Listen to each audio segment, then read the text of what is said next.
All right. Hello, everyone. Good morning, good afternoon, good evening, depending on where you are. My name is Courtney, and I'm with Hostel Management to moderate our newest panel discussion. This one is on rating guests and hostel blacklists.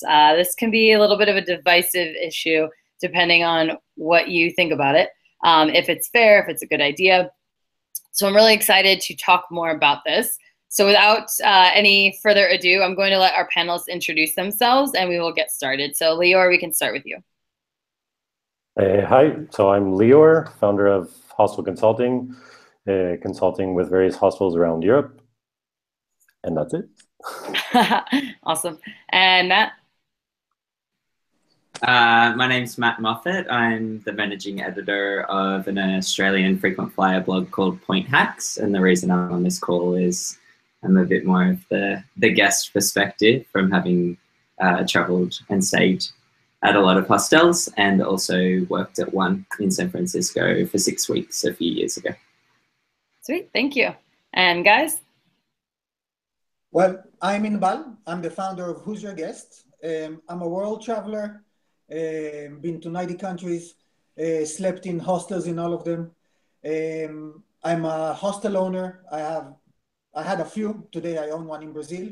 And I'll pass it on to my... I'm Yahav, Inbal's cousin and partner. I've experience in e-commerce and building websites for over 10 years, and we joined forces together. Amazing. And do you want to give us a quick recap on what Who's Your Guest is for those of you who may not know? Well, Who's Your Guest maybe started as a personal project. As a hostel manager, I had all kinds of cases. I had people standing in the reception saying, we don't have money to pay, and there's nothing I can do about people who were asking for discounts in return for positive reviews or for not writing negative ones. And the feeling of helplessness and impotent that you can't do anything about it made me, for years I've been thinking about it until one day I say it's time to do it. And it's a site basically where hostels and hotels or any accommodation provider can rate their guests, positive or negative review. Okay, wonderful. So for those of you watching, this is kind of how this discussion came about, as we saw that Who's Your Guest was a platform that was created for doing this. And it sparked a lot of discussion around, is this a good idea? Is this legal? Are there going to be negative repercussions on this? Or is this going to be the greatest thing that can help hostels have some more power on their side? So this kind of discussion started coming about, and we thought, what better way than to have a panel discussion? So we have a few different viewpoints, even within this group, of how this can work and is it a good idea, etc. So we are going to get into talking about that right now. So first question, kind of an obvious one, but what are the benefits that you see of doing this? So Inbal, we'll start with you because it's your idea to begin with. You kind of were talking about why you decided to do this. What are the benefits you see of it? Well, the benefits are big. First of all, I think it's only fair, just like users rate hotels and hostels and know which place they're going to beforehand, and they can make a more knowledgeable decision. The same way, a hostel needs to know the type of guest they're receiving.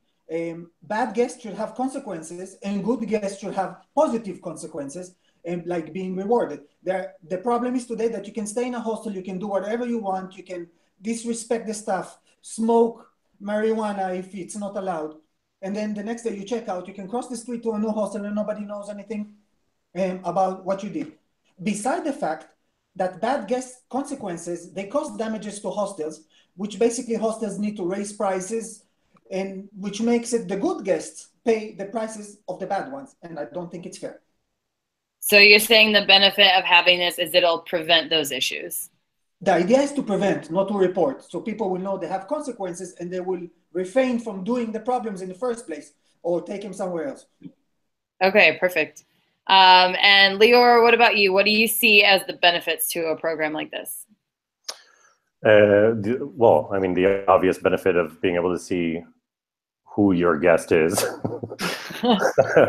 whether it's negative or positive, but especially the negative ones where they could, or they cause damage, or they don't pay, as Inbal said.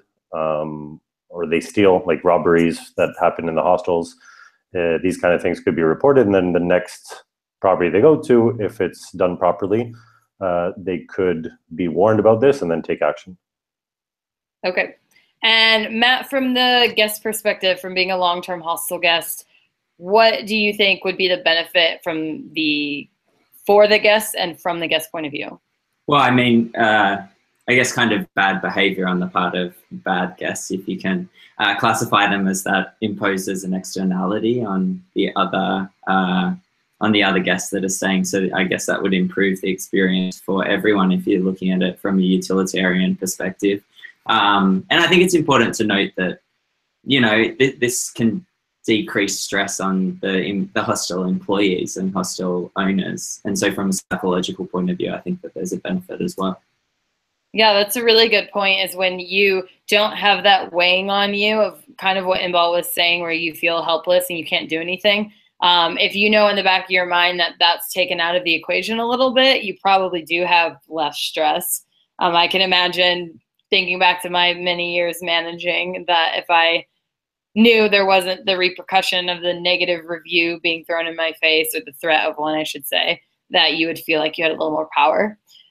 So flipping on to the other, maybe the little more interesting, less obvious, what are the concerns or the disadvantages of this? And Lior, we'll start with you because I know you have a few. I do have a few. Well, I guess to sum up what my position is, or what I think about the disadvantages, is that unless it's done completely, unless it's done very thoroughly and well by all properties, I find that it's a lot of time consuming, a lot of extra procedures, whether it's at the reception or management, and it won't be effective, or it won't give you as much benefit as disadvantage, because it's a lot of steps that you would have to take, a lot of follow-up on the guests. So unless it's, I mean, we'll probably talk about this, but unless it's properly integrated to PMSs, that gives you like a pop-up when somebody actually checks in that's in a blacklist, or makes a reservation that's in a blacklist, I find that to be a little bit not feasible to look up every single guest or every reservation that you come in, or every walk-in that you have, to see what that guest has been rated, or has that guest been rated. Also, unless it's being done with all properties, or almost all properties, one person at one hostel might write down a comment for somebody, and then until somebody actually sees it might be 3 years later. Some other disadvantages, for example, is I think that it could cause confusion and also be bad for guests if, for example, John Doe has a review about him, and then there's other John Does, or, you know, that could maybe be taken out by emails. Emails are not very likely to be shared, but the emails could also change for people. So I think it's also giving really bad reputation to some people that might not deserve it, or maybe had a one-off and then are being penalized for it if somebody actually does reject them or take some sort of action based on what they read from the review. That's totally fair. Inbal and Yav, as far as these disadvantages, or actually, Matt, let's hear from you first if you have any extra to add to that. Yeah, when I was thinking about this, I thought of two that stood out to me. And the first one was, I thought, could this disproportionately affect people from non-English speaking backgrounds? Because you walk into a hostel, English is the lingua franca of the hostel world. And there's often quite fast blurbs that a hostel employee will give about the rules that are specific to that hostel. And if you're a non-native English speaker, even if you're a native English speaker, sometimes it's hard to understand and process that, and you put sometimes jet lag on top of that, and you're like, I don't know if I got all that information, I kind of just want to lie down. And so if you're a non-English speaker, then you might not have an accurate grasp of the intricacies of the rules of that hostel. So if someone breaks one of those rules, they may not know that they've done that. And if they've been rated poorly or blacklisted, then that seems to perhaps disproportionately affect them. And the second thing that I wanted to note is I don't know if you guys have seen Black Mirror. I was wondering if anyone was going to bring this up. Yeah, so the first episode of season 3, I mean, it's a great episode. So the first episode of season 3 is explores the idea of a kind of a societal rating system in different interactions that happen in society. And if you watch that, you can see the disadvantages of people taking advantage of that to negatively review people, and how that can affect the actions that that person can then take, or restrict those actions, and the effect that that might have on the self-esteem of that person. So, I mean, amongst many disadvantages, they're two big ones that I thought of. I haven't actually seen the episode. I really wanted to watch it before we talked today, because I kept hearing about it and I was like, oh, this is so good. But I would encourage anyone, just from what I've heard about it, to check it out on this idea. Yeah, because I think it does explore some really interesting topics. So Inbal and 5 stars. So Inbal and Yav, what do you guys have? What have you thought about in terms of? I'm sure you've thought, okay, what are the disadvantages and concerns of this? So touching on some of the things that both Matt and Lior brought up, which I know that was a few, so we might have to revisit some of them. But you know, what about this first idea of, is it going to unfairly rate people, or maybe rate the wrong person if there's more than one John Doe? How are you going to take care of that issue? I'll answer this. First thing, all reports are coming through us, meaning it's not automatically. There's someone who supervises, who checks it, and who verifies that it was fairly done. Second, if there's a second John Doe that was reported, we use another layer of identity, which is the passport number. And each person has his own identity and his own passport number. So there's no mistakes about passport numbers. And the third concern was, I think Leo raised it, if it's the language-wise. So our website is built for in 3 languages. And we will try to cover all languages, because people travel all around the world and use their home language. And our aim is to be able to open ourselves to all people who travel all around. So basically today we're operating in 3 languages: Spanish, Portuguese, and of course English.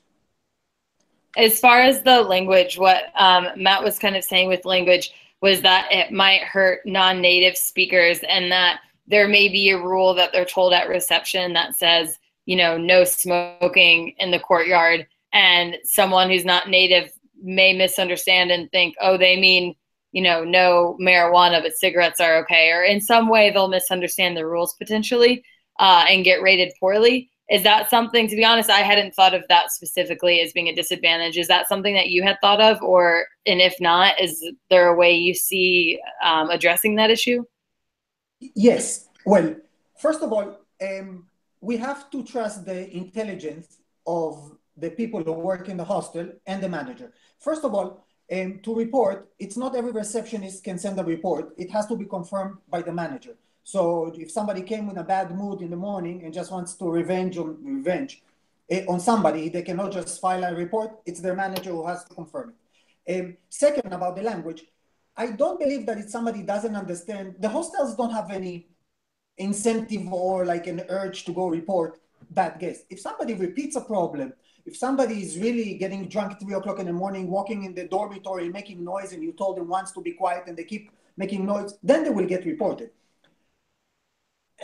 Apart from that, there are some crazy hostel owners out there. We had a guy who reported guests for using too much toilet paper.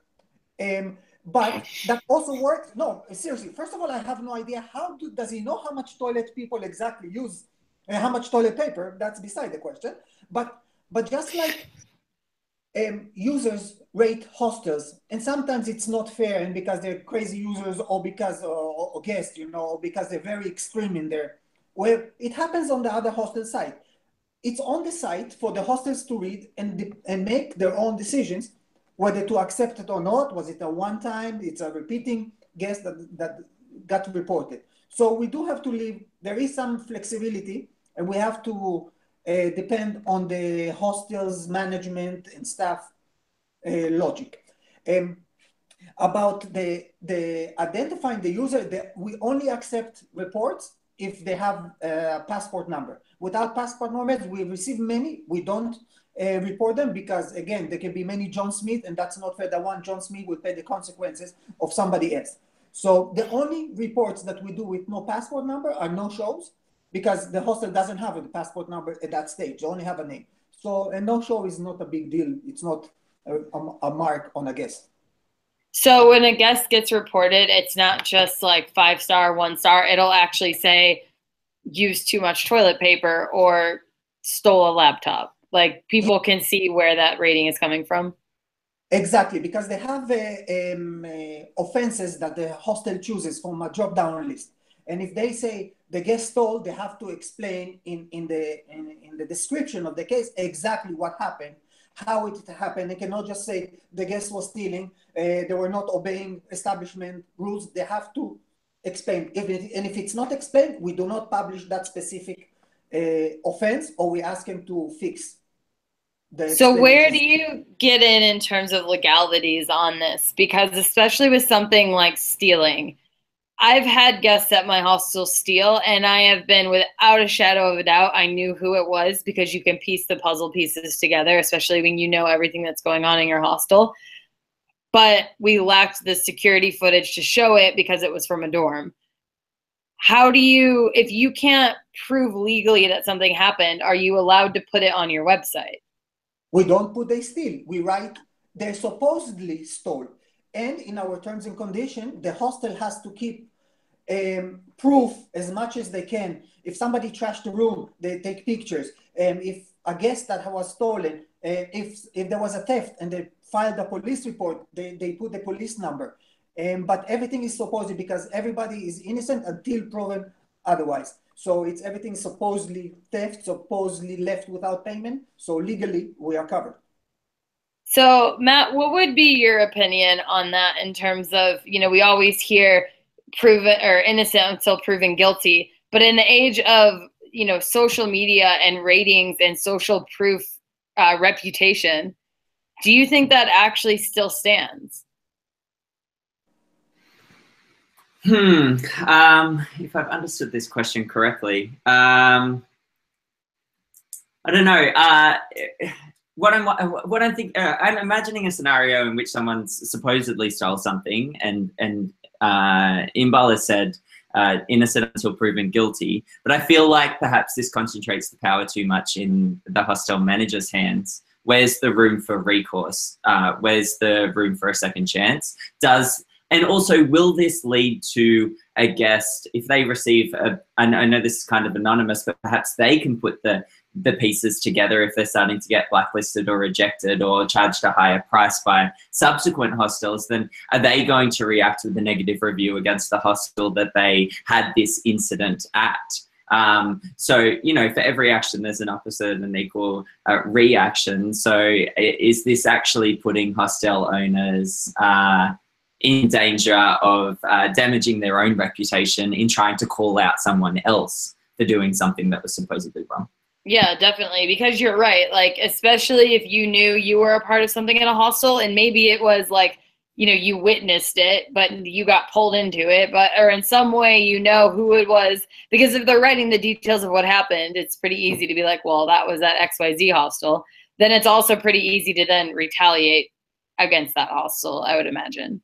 Lior, what do you have to say about this in terms of reputation management and putting this in the power of a hostel, especially something that supposedly happened but didn't necessarily happen? Well, about reputation management, I'm not quite sure if I want to step into that, but it's more, I'm kind of in shock with the legality or non-legality. Maybe Inbal and Yav know about the legality of it, but reporting people with their personal information, their passport number, and claiming that they did something, even though it's supposedly that they did it, it kind of brings me to mind that I'm looking at this conversation as if it's kind of funny because we're always on the other side. We get reviewed as hostels and we get unfair reviews, you know, like use too much toilet paper. It sounds to me like the exact same thing as a customer saying, you know, they didn't have shampoo. We just got a review for that, you know, or something like that. It's like something that's not really relevant, or, you know, it's not what the system is used for, but that's what people are using it for. And so I fear that if this did take off, which again, I think feasibly it can't take off unless it's done by everybody and done properly with integrations and things like that. But if it does take off, I feel that it's going to turn into, I forget the term, the word when you say something bad about a company and then you cause them harm for their business. What's that called? Slander or libel or. Exactly. It's kind of like slander in the point. Again, I'm thinking on the other side when the guest reviews a hostel saying that they have bed bugs, and they don't have bed bugs, but the customer thinks that because they have some sort of allergic reaction or something, or, you know, so they're slandering the company saying that they have bed bugs. And I report it to TripAdvisor. And so I say to TripAdvisor, listen, we don't have bed bugs. Here's the inspection. I can show you. This is a slanderous review. And they don't do anything about it. And we've had this discussion on hostel management. And I really don't know what to do anymore, because sometimes it's just, you're impotent to do anything, because TripAdvisor does not actually they only take the side of the customer, and that's it. As long as it's within their term and conditions, as long as they don't swear. Now, on the other hand, with Who's Your Guest, it seems like you're monitoring it almost too much. Who is the person behind the screen looking at the opinion of the manager or the receptionist and saying, this is valid, this is not valid, or they did this, they didn't do that.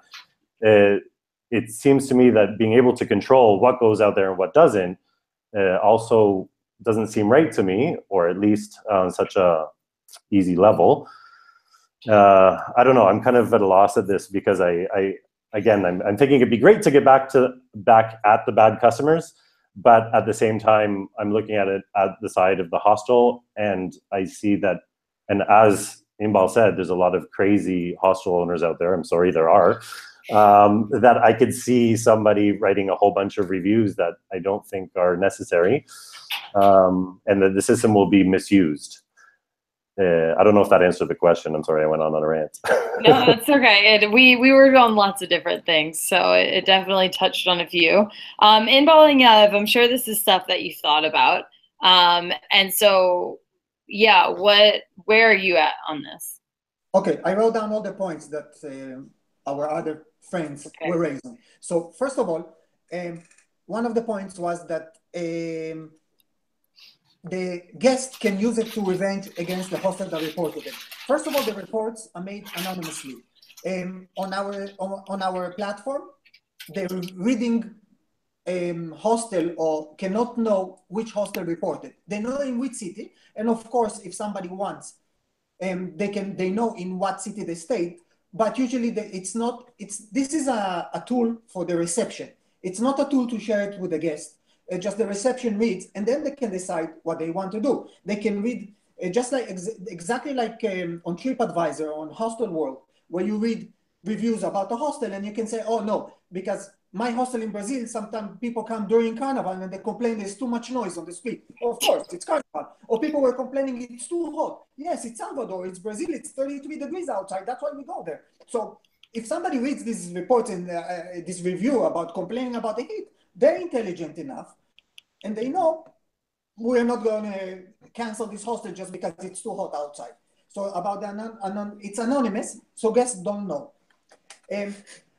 About misusing the platform to revenge or giving too much power to hostels, this actually was made to balance the power, to return power to the hostels, so we will be equal. Just like the guests have the possibility to rate us, we have the possibility to rate the guests. So they know it's not to get too much power, just to balance it. That's the idea. About legality. Of course, this is the number one issue in a site like, or a platform like Who's Your Guest? Are we allowed to report? By law, we are not allowed to share personal information. Well, the law is different in each country, but in general, you're not allowed to share personal information unless the guest gave you permission. So all our users, all our members we have legal concepts of every country that we work in, and they know what the law requires, and they are required to have the guest in the countries that you need to have it in writing. They have to make the guest sign a clause, a form that allows them to be reported. It's part of the check-in form. It can be part of the rules and regulation of a place. For example, in Brazil, it's just a note on the wall saying that by staying in this establishment, you are giving permission to be reported on who's your guest is enough. In Colombia, you have to have it in writing.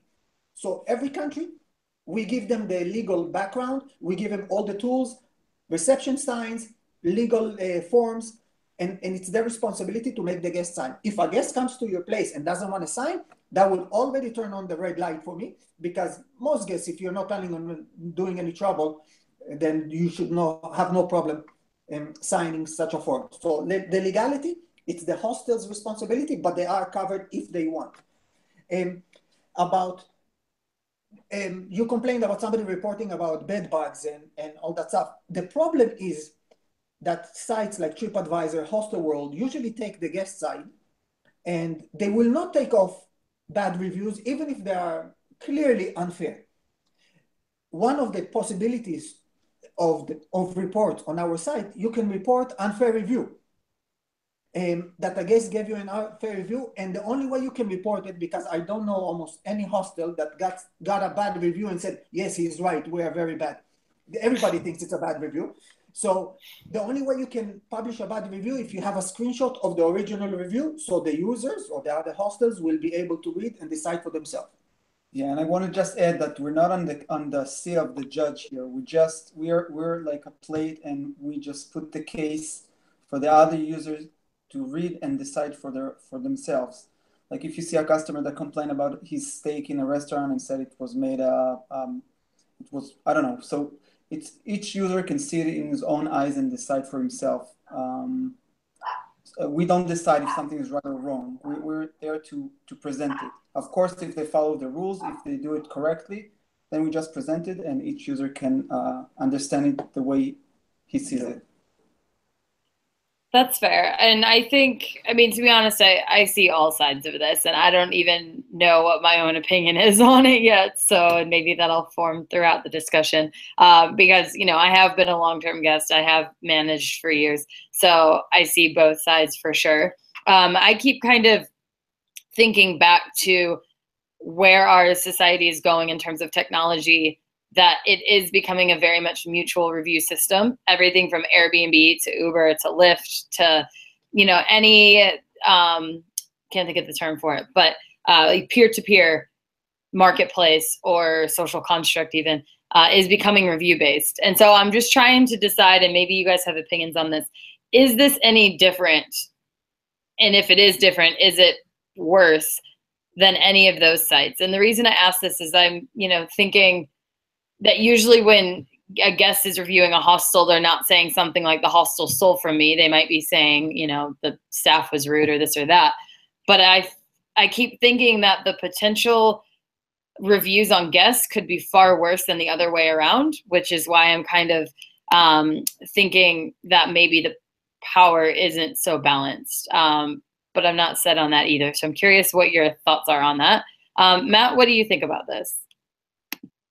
I think you brought up a very good point there that I hadn't thought of before.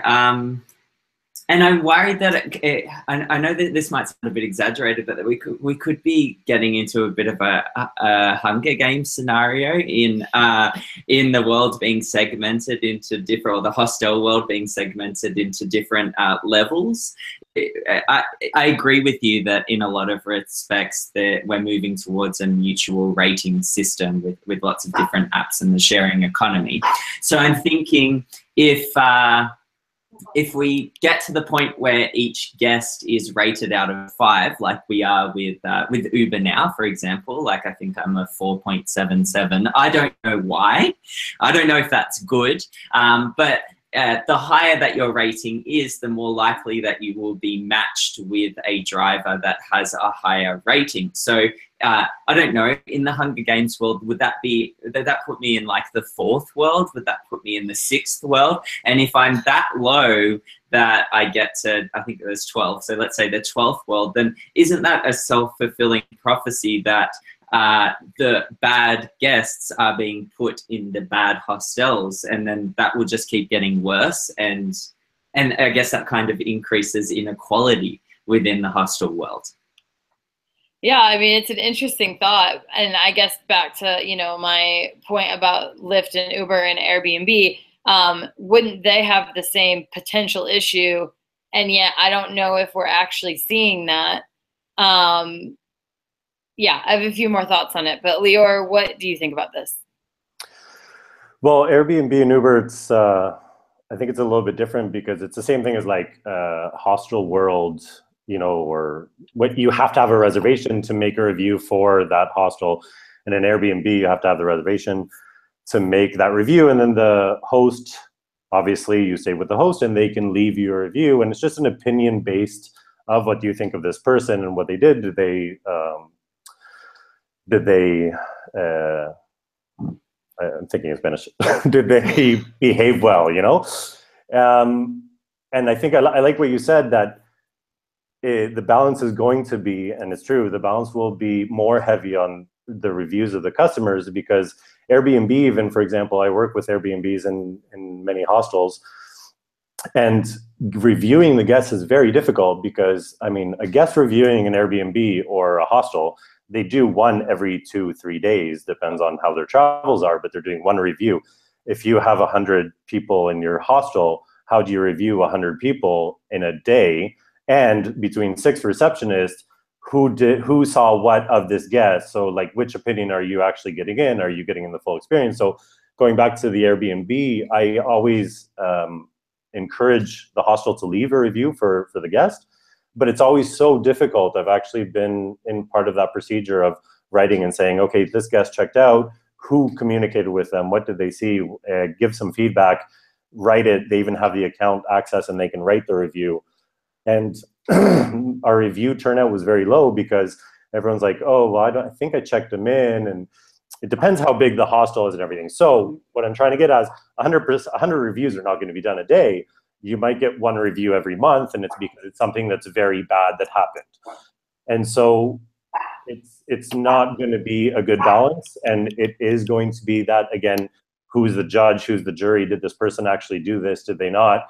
And it's going to be very, like, every incident, I think, or every reporting, I want to call it reporting, and Imbal says that because it's not so much review, because like I said, you can't review 100 people. So it's not just a matter of putting 5 stars and saying good, or putting 3 stars and saying okay.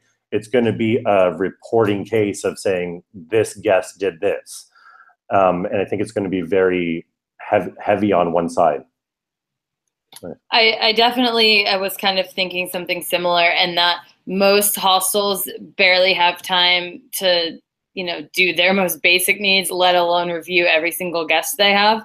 And sorry, Courtney, if I can also add to that, because it goes along hand in hand also, and as I said at the beginning, there's not time for us to check people's reviews, unless, again, if it's integrated in the PMS and somebody checks in and a note comes up saying this is what happened, we don't have time to check every guest and their other guests that are with them, because when you make a reservation for 5 people, you only know the one name and the one passport. You don't know all the rest until you put it into your system. And also, and most important, is what do you do when you're confronted with a bad or a report on somebody? If you actually go through the time and check out all your arrivals of the day, every walk-in, and then you find out that somebody potentially stole in another hostel, the owner is probably not the one right there to take the decision, so it's the receptionist. So here's a question: do you enable your receptionist to take the decision, or empower them to take the decision to turn the customer away? Somebody mentioned to charge more, which that would be a completely different topic. But what decisions can they make, and who decides what the line is and when it can be crossed? Do you have to call the manager, and then the manager has to get involved in something that potentially happened at another hostel? It's very, very time consuming, and not only on the reviewing side or reporting side, but on the actual looking up and seeing and then taking decisions as to what to do based on somebody's report. So just to add to that time consuming, it's also the actual. So you kind of touched on like 3 different things there. So just to split those up, because they're all valid points that I wanted to discuss. So the first was on the reviewing versus reporting, and do we even have the ability to do that in terms of the time and the resources and the who spoke to this guest? The next was, do we actually have the time and the resources to check all of our incoming guests against this list unless it's integrated? And so there's a question we'll get to there about integration. And then the third was, who gets to make the decision? How does that procedure work? Do you have to call the manager? Where's the line? Who follows it? So 3 really good points, but let's hit them one at a time. So in Yav, I'm sure you've thought about this in terms of the reviews versus reporting. How are you kind of marketing your platform specifically in terms of, and of the people? So it'd be great to know how many people are using your system already, or how many countries. Do you find that people are using it more just to report the negative things, or are they heavily using it for positive as well? Well, surprisingly, I have replies to all the questions and the points that were raised here. First of all, hostels do not rate or review all guests, only the bad ones. And on average, I can say maybe once a month you need to review hostels. We have been working for a year now, and there are hostels who review 3-4 times a month, and hostels who review once during this year. So it doesn't take time to review. Only when something really bad happens, people will sit down and review. The receptionists are not gonna, oh, the guy didn't say good morning, go sit down and write a review about them. So that's no problem about time consuming about the review. About time consuming, checking every guest, yes, you're right. Today it's manually, and every guest that check in on our platform, they have the search tab open, so you just need to put the passport number and search. However, we know this is not the most efficient way to do it. We are working on a reservation system, like kind of a simple PMS that we will be giving our users. And that system automatically, when you put a reservation or a check-in, when you put their name, automatically we check it against our database and will alert in the case of a match, so you don't have to check people manually. In the long run, we want to do a small program that sits on everybody's computers that will check automatically all the names. The problem today is that each hostel uses, there's like 70, 80 PMSs out there. And to have them all work with our site, you need to create for each one an API or a different program that they will all speak. So the idea is actually to work with my allocator. So before even the reservations arrive to the PMS, you will get confirmed reservations. They will check against our database and then get to the hostels. These are all in the plans. The reservation system should be ready like within 1 month. So we are working on it. We know we are at the beginning of the way. And sorry, which system did you say is going to be ready in 1 month? The My Allocator integration? It's a reservation system that we are going to build. The reservation system. Okay. For the members, which will be type kind of an Excel, and it will be a simple PMS that will automatically check the names to make things more automatic. How long do you anticipate until the My Allocator release would be available? We are in touch with my allocator, but you know, big organizations take time, and we need to grow and be more powerful to be taken more seriously. And so this is not up to us; it's up to them. But we are on our side. We're trying to make the whole process automatic. You ask, and we are working in 18 countries now, and we have over 4,000 members. Wow. Participating. So from hostels to 4-star and resorts, hotels, we have Hiltons and we have family guest houses, and everybody is reporting. When you say 4,000 members, do you mean 4,000 unique properties? Unique properties, yes. Different establishments. Now, what do you do when you discover a guest which is reported? We have many cases like that. Usually the guests are discovered after they checked in already. It all depends on the severity of the case that were reported. There are some people who are professional thieves. We actually can follow them from country to country, from hostel to hostel, because they do the same everywhere. Most cases, the hostel just calls the police and they take him out of the place before they cause damages, because the place is already aware.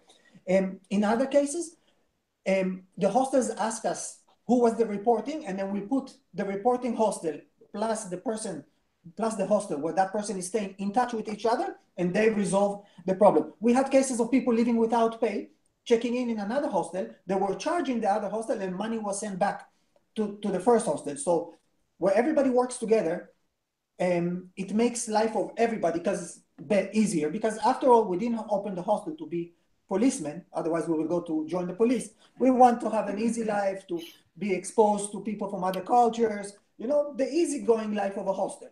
That's the reason we're there. So you'll actually pair the hostels together is what you're saying. If one has a guest that's checked in and then after being checked in, they see a report of, oh, this person supposedly stole blah, blah, blah, they can actually get the details of the hostel that reported that and talk to them. Because I know you said this is anonymous. Is it only anonymous on the front end to the guest point of view? And when a hostel reports, they can tick an option, I want to be notified about this guest or not. If they say they want to be notified, when something happens, we send the details of that hostel to the reporting to the hostel that guest is there, and then they can get in touch with each other. If they don't want to be notified, we do not. And when you say notified, you mean the person who submitted the report. They can say, I want to be notified if this guest checks into another place, kind of thing. Exactly. Okay. So, I mean, to be fair, this is actually pretty similar to what a lot of, and I'm sure you know this, what a lot of hostels do already, at least in my experience. We'll call hostels within our city and in feeder cities and say, hey, heads up, there's someone who, you know, checked into our place, tried to steal something, we kicked them out, they might try to check into yours. And I've also received these phone calls and been able to turn somebody away before they checked in because I had just gotten a phone call from somebody else. So I completely understand the working together aspect of it. As far as, let's see, it wasn't integration. What was Lior's third point I guess who makes the call? So I guess you were kind of touching on this. Like say the receptionist, you know, has Who's Your Guest open and is able to type in the passport number and sees, oh, I shouldn't check this person in because, you know, they did something bad or whatnot. Is it just hostel to hostel of deciding, you know, what move to make then and that point? Well, first of all, about the first point where you said about hostel working together, the idea of the platform is to replace the email groups we used to have before in the city, the WhatsApp groups or the Facebook groups we have today, and to bring it on a global level, because somebody stealing a towel in Barcelona today, tomorrow can check in New York and do exactly the same thing. The world became small, so local solutions are not good enough anymore. We have to do it on a global basis.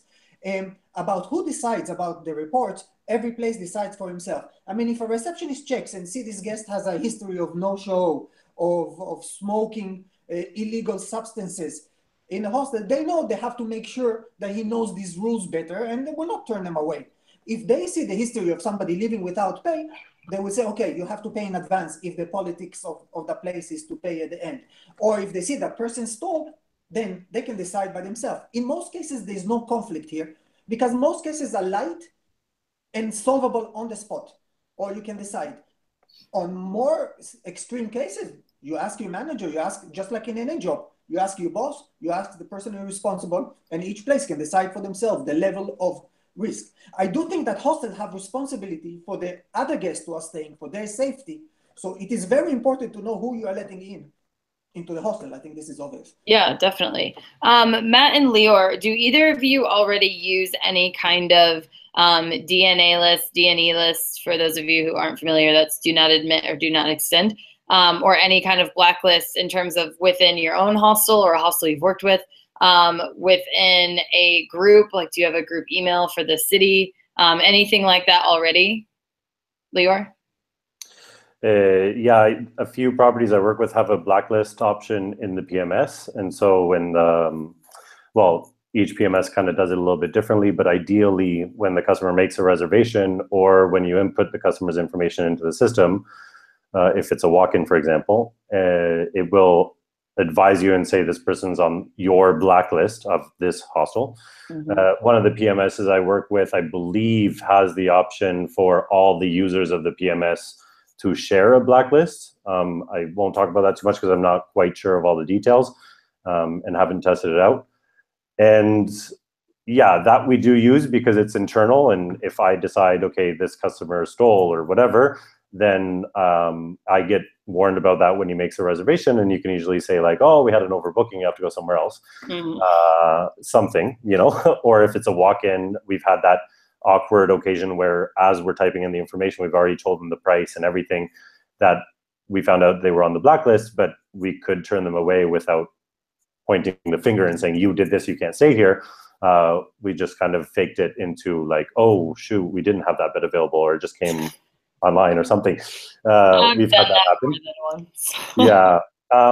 And emailing, I'm sorry, I find it to be, again, unless and until this becomes automatic and systematic and easy, I find the emailing system to be very effective because it's on the spot in the same city or in the same country. It's not likely that you know, somebody will steal something here. Like I'm currently in Madrid, one of the hostels, and they steal from the hostel here and then fly to Budapest, and then the hostel in Budapest has to find out and how they found out and everything like that.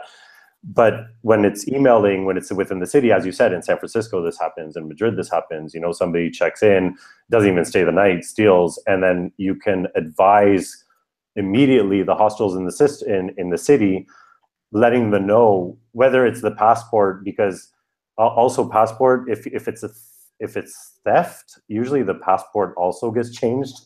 So the passport number sometimes doesn't even work. So it's like we send out whether it's a video photo and say like, this is what he's currently traveling by, this name. And it's more immediate, and the receptionists see it right away when they're like, oh, this just happened today, and there's this walk-in that's also fitting this description or with this name.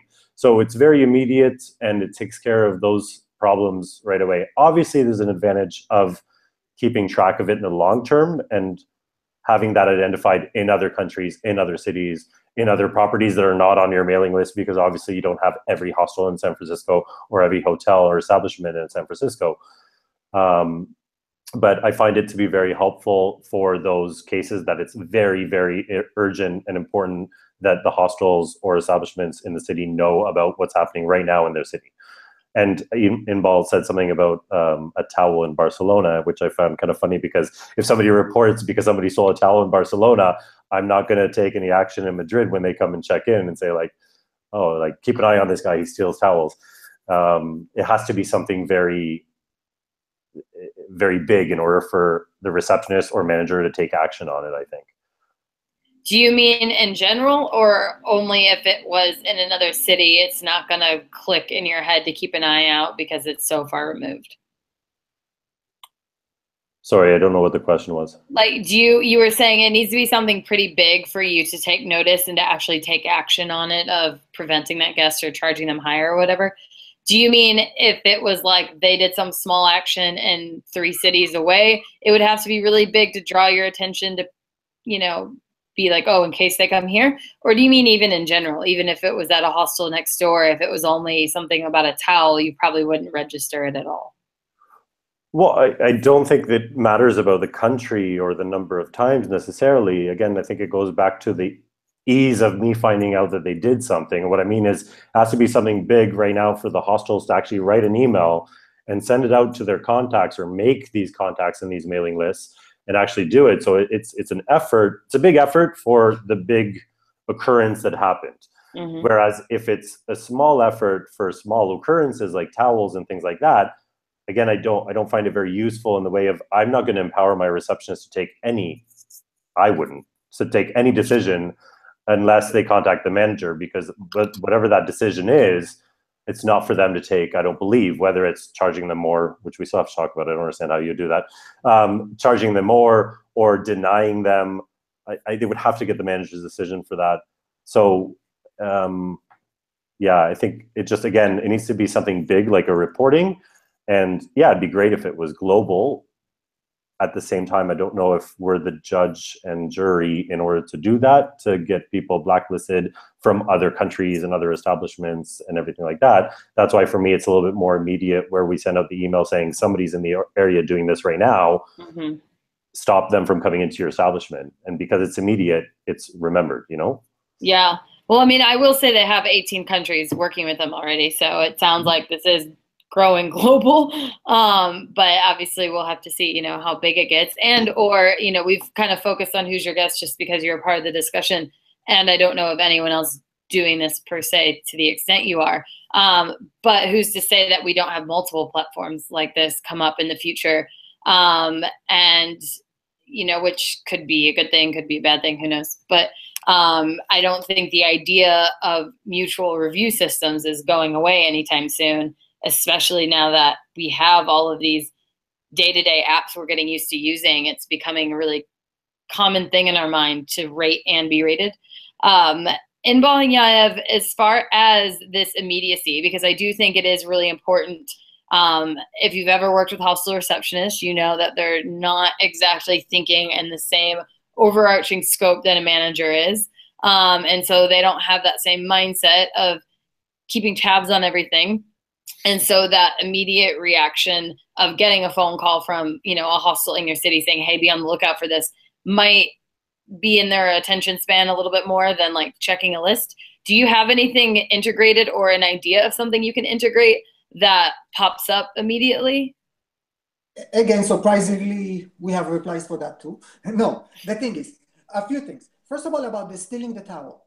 If somebody stole a towel and was reported, and he checked into hostel, and he steals towel, before he checks out, you tell him, hold on a second, you go check the room, and you see if the towel is there or not. If it's not, you can charge him for it, so you can save on the towel. Now, maybe a towel seems to you a small thing, but a survey showed that in Spain, for example, the big hotels lose 200,000 euros a year, mainly on towels and bathrobes. So one towel here, one towel there, at the end of the year, it's a lot of money. So it might seem small things, but we can prevent even these small things because a guest should not steal towels, period, no matter if it's big or small.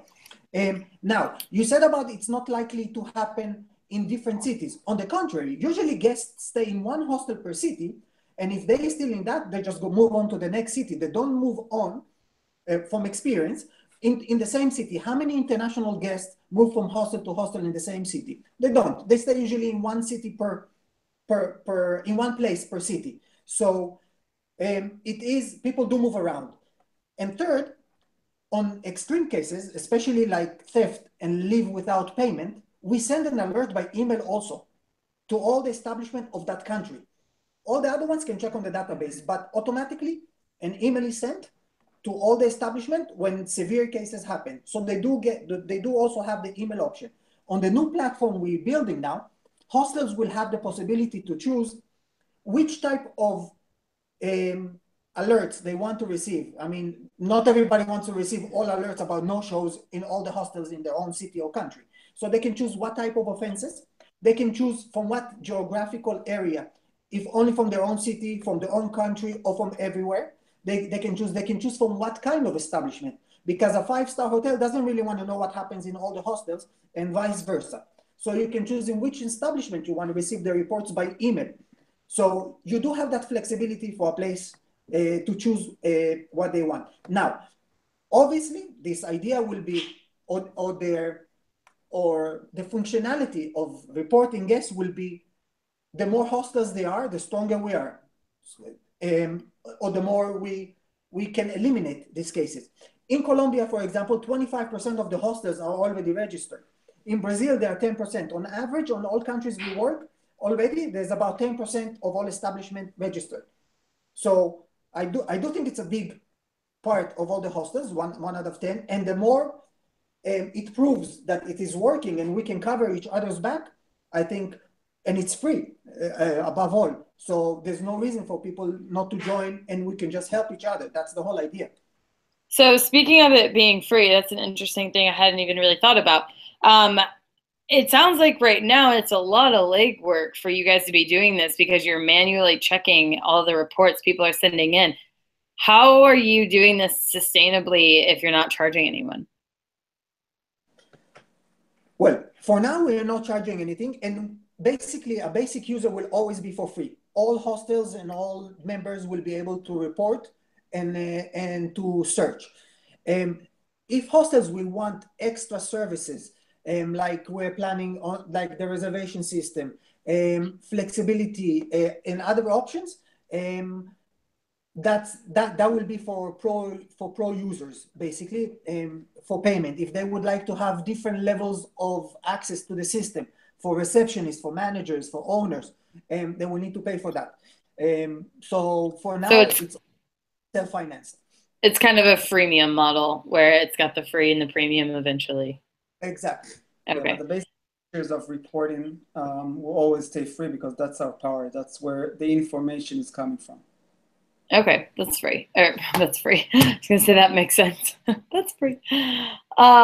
So a question we've kind of danced around a little bit that I'm quite curious about, both viewpoint and if there's been anything showing this yet. And Matt, we'll start with you on this. Do you think reviewing guests and or knowing that you can be reviewed will actually curb behavior ahead of time? Who are you asking? I was gonna start with Matt. It's kind of prevention rather than cure. Yes, I think it does offer an incentive for good behavior, and I think that the majority of guests would be on board with this, especially millennials. That I mean, I'm an expert on hostels, but I believe that the bulk of hostel guests would be in the millennial crowd. Okay, so they're kind of already used to this digital scrutiny, and the ones that are against it, I guess a large portion of them would be the ones that have something to hide. So I think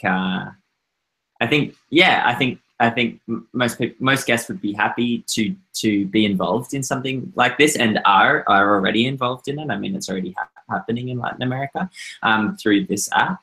So yeah, that's enough. Yeah, that's it. Okay. And Lior, what about you? Do you think this actually will prevent behavior, or do you think the people that are going to do these, negative things are going to do them regardless if they're being reviewed or not? I'm sure it has some impact. If it's known to the customer, whether it's by this waiver that they have to sign or signs on the walls, but it makes me think of the list of rules that many hostels have. When somebody checks in and they're presented with a list of house rules, and it brings the atmosphere, like the first contact and the sense of the hostel. The hostel is a very carefree place where you're traveling, you get to know other travelers, you chill out, you play guitar, you have a good time around the bonfire. And so it's very relaxed. And when you're right away set up with a set of rules, you have to wash your dishes, you have to do this, you have to do that. We actually often get reviews that are negative based on that. Like when you first arrive, you're presented with a list of rules, and it negatively impacts their experience. So I think this will have the same impact. Again, I think it might curb some people from not doing that if they know that they're on camera, even though they're not on camera, but it's like they're under the scope. But at the same time, I think maybe more negative aspect would be that the hostel will lose its chill vibe, for hostels at least, where you lose that chill vibe and you feel that you're under the microscope and you have to behave.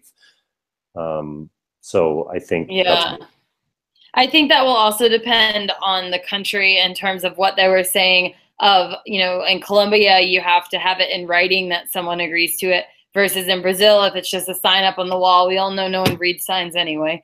You can put up $1 million to wash your dishes and all this, and people still don't do it. So yeah, but if you're asking, will they curve people? So if you actually want to curve people from making these behaviors, whether it's stealing the towel or washing your dishes or whatever, then you have to make it noticeable. Now it's a completely different subject. It's a different subject of getting them to sign a waiver or something for the legality of using their passport information. It's more of, if you want the outcome to be for your customers to behave because of this, then you would have to make it noticeable. You would have to make them know that you're going to be reported, or there is a way of us reporting you if you do these things, so don't do them. And that's what I mean, is by that communication, it will impact the atmosphere or the feel of the hostel, that it's not relaxed, it's not chilled, that it's very nitpicky and under the scope. Yeah. Yeah. And I think that can very much come down to how it's presented. Because, even the whole thing about listing the rules when they first arrive, totally agree with you that can be kind of opposite of the vibe you think you're coming into. At the same time, I've been to very few hostels that don't give you some kind of rundown of the rules when you first get there. And I think it's all how they're presented. When someone's like, wash your dishes or we're going to charge you, blah, blah, blah, you're kind of like, whoa. Versus if it's in this much more lighthearted, like, yeah, we've got all these dishes for you. You know, if you can wash them so everyone can find them, that'd be great. And that really comes down to the receptionist and who you're hiring and all that. So I think there are probably ways for a hostel to present this information and have a positive spin on it, but that's going to be up to them. And if they really do want to use this system and they want everyone to opt into it, they're going to have to find the way to present it to make their guests opt in, because otherwise they're not getting their desired result, in my opinion, at least. That's my moderator hat off. One thought that I had, kind of, you know, we'll start wrapping this up. We started a bit late, so we're running over. I have a saying on this also. You didn't ask our opinion on that one. Well, sorry, go ahead. No, it's very simple. Did reviews on Hostel World make hostels try harder to be good or not? I think the answer is obviously yes, because the reviews are very important for the hostels. So I think it's going to work exactly the opposite. Guests, knowing they will be reviewed, will try to live up to their reputation or be better, especially because you can report good guests. You know, the ones that when your cleaning girl did not show up and say, don't worry, we're going to help you clean the rooms, or we give you a hand during breakfast. These ones you can report positively, and they can get benefits in other hostels. Early check-in, late check-out, free breakfast, whatever each hostel wants to benefit good guests. So it will give guests the incentive to be good or not to be bad. I totally... Yeah, there's definitely the possibility for that. And you touched on something else we wanted to talk about quickly, as far as what do you actually do with this information. So, you know, you were talking about a good guest, you can let early check-in or whatnot. If you see someone's negative, I know Lior's been wanting to talk about this idea of can you charge someone higher? So we'll get to that in a second.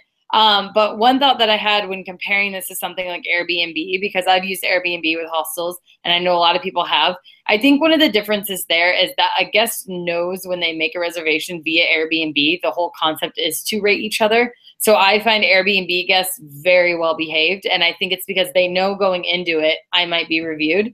I don't know how well your average guest is going to change their behavior if this system is, if they haven't made a reservation via the system and they have it in their head, or if it's not so widespread that they know every hostel uses it and it becomes an integral part of the hostel experience. And maybe it's going to get to that point, but like at this moment, that's where I kind of wonder, will it actually curb behavior? Maybe once they arrive and they have to sign this thing, and if they actually take in what they're signing, then it will. But I often have little faith of guests taking in any information when they arrive based on the amount of questions we get of things we already told them. So yeah, it's an interesting thought. So back to what you were saying as far as the consequences, if you will, positive or negative. You know, from reading the website and from some things you just said, you know, we've talked about if someone was on a negative review of doing, they have to pay in advance, or they have to make a deposit of some sort, a higher room price. So Lior, I know you're dying to talk about this one. So what are your thoughts on having someone pay more if they are rated negatively? Well, I just want to know how that works, because if somebody makes a reservation and has a price, how do you tell them, for you it's 50% more? I kind of get the concept of kind of like the bouncer at the door, that when they see someone they don't want, they say, yeah, this is a public event, or the cover charge is 500 euros, which I've seen happen. And so that if it's a walk-in, I can kind of see that, where you can say, okay, if you have a guest that you don't want to accept, instead of saying we're full, give them this price. But again, they just go online and see that the price is actually 20 euros and you can't be charging them 500. So they'll just make the reservation on Hostel World. Then you have to, I just don't understand the concept of how do you charge somebody more because of something that you saw. I'm assuming they have an answer to this. So before we find out what it is, I'm going to guess that it's something along the lines of, you have a statement in your hostel that says we use Who's Your Guest or another platform, if you know one is about, if we find that you have a negative review, we reserve the right to charge a high-risk guest a higher price or 25% more. And so even if they've already made the review, when they show up, if you see that, you refer to, sign A, B. I'm sorry, but that term and condition, which I could kind of understand, would have to be listed on the site that you're booking on, because you can't make a reservation for 20 euros and then find out at the establishment that there's this clause. You would have to have that on the terms and conditions on the channel that you're using. And I highly doubt that any of the OTAs will accept that clause. That's true. I was thinking more direct reservation. So now turning it over to the guys, what is your proposal for this? First of all, you're right. I don't think any of the OTAs will agree to have this in their site yet. But we need to look at it like car insurance. If you're involved in a lot of accidents, your insurance is going to be much higher. So you need to take responsibilities for your action, and bad action. We don't speaking about one time you made a noise, so your room price will jump twice. Next time you're gonna be in a hotel. We're talking about repetitive, we call it bad guests. They need to take a responsibility for their actions, and it's not for everybody. It's for really extreme ones, and that's the decision that the place can take. It's a measurement that you can take to prevent from these people to do it again, and it's a way to pay for the actions they did. And we're talking about bad things that they did. And like Inbal said at the beginning, the extra cost, if someone breaks the room or makes a lot of damages, it's the hotel pays it, but then it follows to all other guests, also the good ones, and they're the majority. And they have to take the expenses, if we can say, by the hotel raising their rates to fix the damage that was happening. So it's only, we see it as something that is fair to happen. That personally, I have nothing to worry that it will happen to me, because I try to be okay. And if I break something, so I have to take responsibility for this and pay for this. Or if I do something bad, and if I'm damaging the hotel, and if somebody needs to take these expenses, somebody needs to take this money out of his pocket, and 99.9% of the time it's the hotel, and the hotel then throw this on the other guests. So I think it's just to put stuff in order and make it more fair. Sorry, it sounds like you're. Here we go. No, I was going to point the point on the OTAs, that we were saying that the big reservation systems do not work. Of course, now we have a problem, or Booking.com or Hostel World, all the sites, you cannot raise prices, obviously, depends. However, and I use big words, we are trying to make a revolution. We are trying to change the way hostels work, or the whole accommodation industry works. And these revolutions it's a long march, and we're just taking the first steps.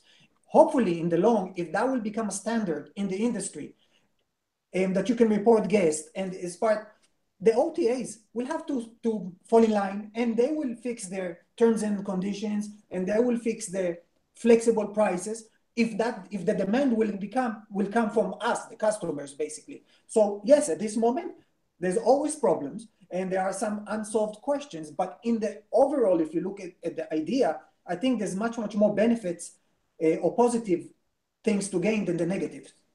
I do completely agree with you in the both in some of the specifics and in the general sense that anytime someone comes up with a new program, there's always hurdles and there's always things going against the status quo. But, even 5-10 years ago, it wasn't the norm to be able to rate a property or a restaurant or whatnot. And now, reviews are trusted more than anything. So it was really, in my opinion, only a matter of time before it started to go the other way. So I do agree with you that with things like the OTAs, if the demand becomes there for being able to put clauses like this on, it'll start to shift. Time will tell if that demand actually comes or not, or if this stays, somewhat smaller thing. But, I appreciate your tenacity and and pushing forward on your goals and the revolution. I do think, you know, that your goals are to put the power back balanced. You know, we've talked about, will that actually balance, or will hostels have, you know, higher potential to slander a guest? Lots of things to think about for sure. We are definitely needing to wrap up because we've been at, I'm just checking time, a little over an hour now. So, and we've pretty much touched on everything. So I just want to go through one more time and get everyone's, you know, final thoughts on what we've talked about. You know, good idea, bad idea, curious to see what happens, whatever you have to say on it. So Matt, let's start with you. As the longtime hostel traveler, short stint hostel staff, what have your thoughts been on this? I guess I'll wrap up with 3 points. One, I admire Yav and Imbal for bringing this concept to fruition, because I think it, as you said, Courtney, it's a really natural extension of where the travel industry is going in general. My second point that I wanted to make is I work in the frequent flyer space, and I would love to see something like this for airline passengers, because we've always, you know, we've all been on flights where we're next to that person that is loud, obnoxious, farts too much, rude to the cabin crew, rude to other fellow passengers, hitting the seat in front of them. Wouldn't it be amazing if we knew what we were getting into when we're stepping in the fuselage, you know, for hours at a time. The third thing that I wanted to mention, and perhaps this is something for the guys to think about in the development of their application, is what, and Leo touched on this, what happens when someone changes their passport number. If that's relied on as the main indicator of someone's identity, people, you know, I just renewed my Australian passport last year after 10 years, and I got a new passport number. You get a new passport number. And so does that link to your old profile? How is that done? Could you be a different person? Would that lead to mistaken identity issues? So I'm sure that there's an answer to that, and I congratulate you guys on standing up for the interests of the imbalanced side in this equation. Thank you. And Lior? I guess summing up, I just, as I said from the beginning, I think, and Imbal just said it himself, that this is kind of a revolution and changing paradigms. When it's done at 100%, when all the hurdles are gone through, I think it can be something that benefits the hostels and the other guests, and all the power to it. I really hope it gets to that. Until that point, I don't see, I see a lot of hurdles that are very difficult to go through and that might actually have a negative impact if misused. And so I hope that those hurdles are taken care of properly by the users, not necessarily by the company itself, but and yeah, I think it's possible, and I would like to see it. It'd be great to be able to see when somebody's coming into my hostel and has a record of stealing from other properties, and that I could make the decision to accept them or not. I hope that it gets to a certain point that the OTAs can flex their price based on the customer. I'm not sure if they can do that, or give that term and condition, that it can get integrated into PMSs, or that there are systems that will make it easy for me to be advised when somebody is actually checking in and has reports. And I hope it gets to that. Until then, good luck. I will add to that point, because I think you mentioned this as well, that some of the PMSs you work with have internal blacklist systems, and Hostel Snap, which is the hostel management PMS system, does have this integrated as well, and it goes off of email address, name and email address rather than passport number, so that it's the unique identifier. Obviously, someone can change their email, but we have been able to catch quite a few people in the process of trying to make a new reservation. And this, sometimes it's even a year or two later, and it comes up with a note saying this person was, you know, blocked for whatever reason. If the name is similar, it just gives a warning that someone with this similar name, so you can kind of investigate it more, so you don't have 10 John Smiths. But email will give you an actual thing. So I do think PMSs are catching on to this as well. And so I'm sure integration is going to be coming in some form of or another, however this keeps moving forward. So Inbal and Yaev, your final thoughts on what you think about your own program or what you're trying to create? I just want to add to what Matt said before about the airlines. So that's our aim after we'll establish this in this industry. We strongly believe that it's planned. Just it's hanging in our there. plan. That we can do it also with flights and car rentals and just and another thing. We always spoke about the non-positive guests and consequences, and we really hope that in the future, people who are positive, not necessarily in our system, you know, everywhere. If you treat the stuff positively, so maybe you can get it back like a karma, you know. It'll be good. You'll get good prices. I don't know. I think it's something we also need to consider. Okay, my take is like that. Well, every new idea, most people do not join. When a new iPhone comes, you have these crazy guys who stand in line for blocks and blocks and blocks to be the first ones to buy.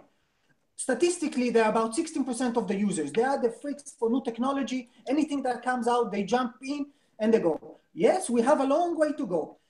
And 64% of all the people, they said, no, if we see it's working, we read after the comments about the new iPhone, we see the new technology, then maybe we'll buy it. So the big majority do not jump on a ship unless they're sure it's okay. We're at the beginning, and all the fanatics who think we need the power, we need to go, the hostel, let's get the power back. They're the ones who join us now. They're the 16%. I guess that Matt is the one of the 64%. He will wait until it works, and then he might join.